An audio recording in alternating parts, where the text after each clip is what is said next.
This video is sponsored by Incogni, more on that later. Hey! Can you enrage a physicist with this one weird trick? Are you trying to rock with science's heaviest hitters? Wait a minute, get it how you live it. 10 toes in when we standing on business. I'm a big stepper. Well, congratulations! You might be a graviturgist. But what is a graviturgist? Well, start working on your physics thesis, try not to get pulled in by the gravity of the situation, and remember all laws are meant to be broken, because we're about to bring down the house.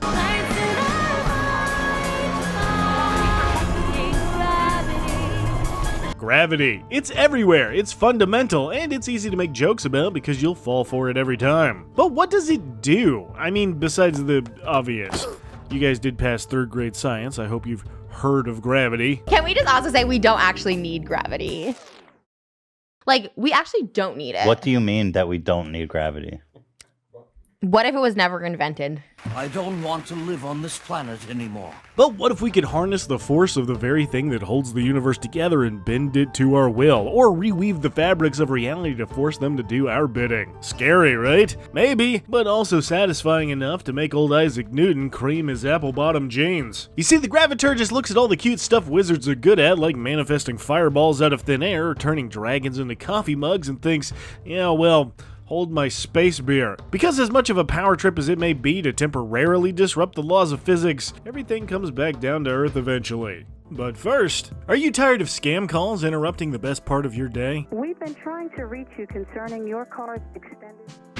Does the thought of websites selling your information make you ready to throw hands? Well, before you wind up in the slammer, why don't you try out today's sponsor, Incogni. Incogni is the best way to keep your personal information personal by finding those sites that are keeping your info and making them delete it on your behalf. I was shocked at just how many websites had access to my personal info, like my name, address, phone number, and even my social security number, but Incogni cleared it up quickly with just a click. And now that data brokers and hackers are selling your information to scams or massive pools of data are being breached, there's never a better time to protect yourself than right now. So if you'd like all your private information to remain that way, head on over to my link below and use the code YMBADND at checkout to get 60% off a yearly plan. Once again, that's YMBADND at checkout for 60% off a year of Incogni. But a huge thanks to Incogni for keeping my info a secret and sponsoring the show. And now, back to the video.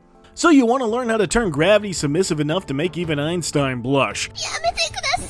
Well, the best way to do that is probably get your PhD, but if that's too hard, you could always pick up spellcasting. And since we're a wizard, we'll get our very own spell tome, whether that's a stack of absurdly expensive textbooks or a digital printout of Stephen Hawking's autobiography, Beep Boop Bet You Didn't Expect Me on the Epstein List, and allows you to record spells we find on our adventure with enough time and gold. We also get Arcane Recovery to get back one of those vital spell slots on a short rest instead of a long one, because if there's anything I learned in college, it was how to get through important finals on a minimal amount of sleep. But like a true science nerd, we're gonna graduate just a little bit early and move on to our real education. And the School of Graviturgy is the perfect subclass to put a happy tear in old Carl Sagan's eyes. So we immediately gain the ability to adjust density, and while this may sound like something we can all do with enough time and cheeseburgers, you're able to speed this process up to become a devastating weapon during combat. As an action, you can now choose to half or double the weight of a given creature within 30 feet of you depending on the circumstance. This gives a halved creature an extra 10 feet of movement and a double jump distance, but disadvantage on strength checks and saves. Or alternatively, takes 10 feet of a doubled creature's movement while giving them advantage on strength checks and saves. The only limits on this ability are the size of the creature being large or smaller, and that you need to hold concentration on it like a normal spell. But this ability has no save, meaning it's perfect for holding creatures back while you blast them with ranged attacks. And since we're here, why don't we talk about some graviturgy spells like Magnify Gravity, as we force creatures to make a Constitution saving throw or take 2d8 force damage and have its speed halved on a failure to seriously throw them on the ground. I threw it on the ground. Or maybe pick up my favorite on the whole list, Immovable Object, to touch an object that weighs no more than 10 pounds and magically fix that object in place. You can designate creatures that can actually move the object normally, and it lasts for an hour, but to everyone else, this thing is stuck there, even if it's floating in midair. I love that. Also, there's not that little pesky description saying the object can't be worn or carried, so you can do this to basically anything you can touch. Grab onto the sword the bad guy just stabbed you with and leave it hanging in midair, or tie a rope to a stick you left at the top of a cliff for a safer way down. Or just cast this spell on your least favorite party member's pants and leave them stuck there as you get like an hour of peace. Probably. But we'll jump up to 6th level to pick up the Gravity Well, letting you move the target of one of your spells 5 feet if they're hit by a spell attack roll, fail your saving throws, or are an ally and choose to be moved. Extra movement anywhere is great, and you can also do this to yourself if you cast a spell like False Life, but this allows you to shoot any creature that's hit by your fireball through a window like in the action movies, or good lord the mayhem you can get up to with a high-level magic missile.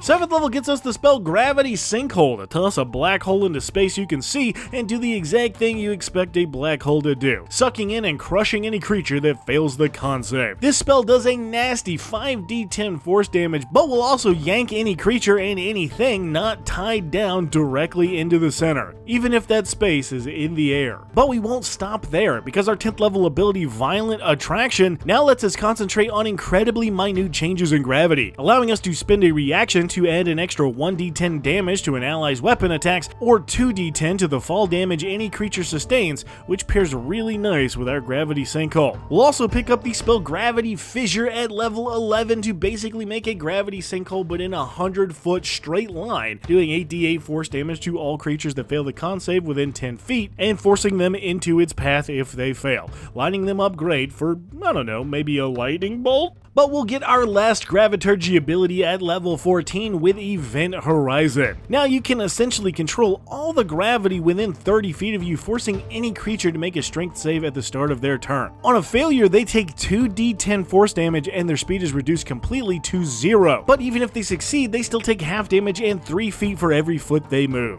essentially turning a 30-foot movement speed into 10. That's kinda wild. Not to mention, with all the ways you have to yoink people around, they may never get the chance to get this close to you anyway. But this works really well with Gravity Sinkhole, so spend your spell slots wisely and you'll be the only one keeping everyone down. Especially with spells like Dark Star, which sounds like a 90s Nirvana ripoff band. Oh wait, whoops. But lets you pretty much create a 40-foot radius black hole where no light or sound exists, the entire area is difficult terrain, and spells cannot be cast inside of it. And any creature reduced to 0 hit points after taking 8d10 force damage is disintegrated. Shit, that is dark. And while 17th level technically gets us Wish, which is, yes, super powerful, I get it, wizards are basically gods, give me Ravenous Void.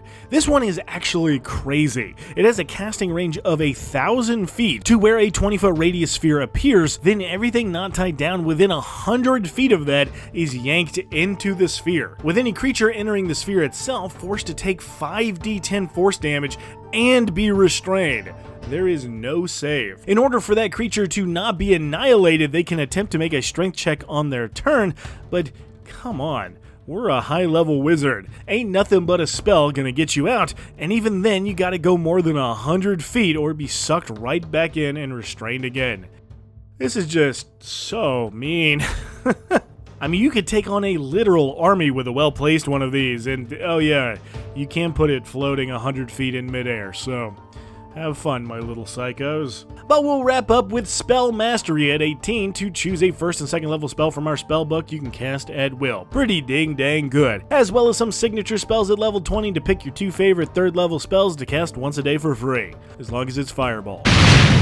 But is the Graviturgist the center of my universe? Yes, the Graviturgy Wizard is so good at having complete control of the battlefield at once. And while this may seem like it's just an okay ability, you have tons of options to make sure no one goes where you don't want them. Also, I included the Graviturgy spells in this video because I think many of the abilities, especially your Violent Attraction, were meant to work in tandem with those specific spells. You're meant to lean into what this subclass is good at, and I respect that. Go hard hard or go home, baby. Whole hog all day, every day. But I think there is a major weakness here that could be holding the Graviturgist back, though it's a wizard, so honestly not by that much. However, I can already tell you're gonna have problems with ranged attacks. Your first and last abilities only cover enemies in a pretty limited range, and even though I love your spells, if you get dogpiled by a lot of ranged attackers, you could have issues dealing with enemies that are really spread out. But if that's my only complaint, we're doing pretty damn good. And considering you have like 4 abilities to essentially replicate a black hole,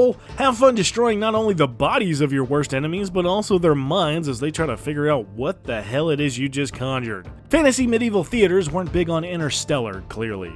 Sorry, Christopher Nolan. But if you've learned to harness the power to crush galaxies just on a smaller scale, can recite advanced mathematical formulas well before the invention of calculus, and have broken pretty much every law of physics just to deliver a swift kick to Newton's cradle, guess what? You might be a graviturgist. Hey guys, thanks for watching. I don't have many gravity stories to share, but I have fallen out of several trees, so maybe that counts. But if you like the kind of content I make, please send a like, a share, or subscription. It's crazy how much it helps me on the old YouTubes. And if you really love the channel, consider supporting us over on Patreon. Supporters get a shout out like these awesome folks, exclusive polls, with top-tiered patrons getting games DM'd by me. So Tedsy, Soren, Miles Not Yards, King Osiris, the Spider Lover, you guys rock, and I can't thank you enough for all your support. And don't forget that Discord server, y'all. We're always having a good time over there. But until next we meet, stay cool, thanks for watching, and I'll see you very soon. And a quick reminder to hit the link in the description to try out today's sponsor, Incognate, for 60% off a yearly plan. See you later.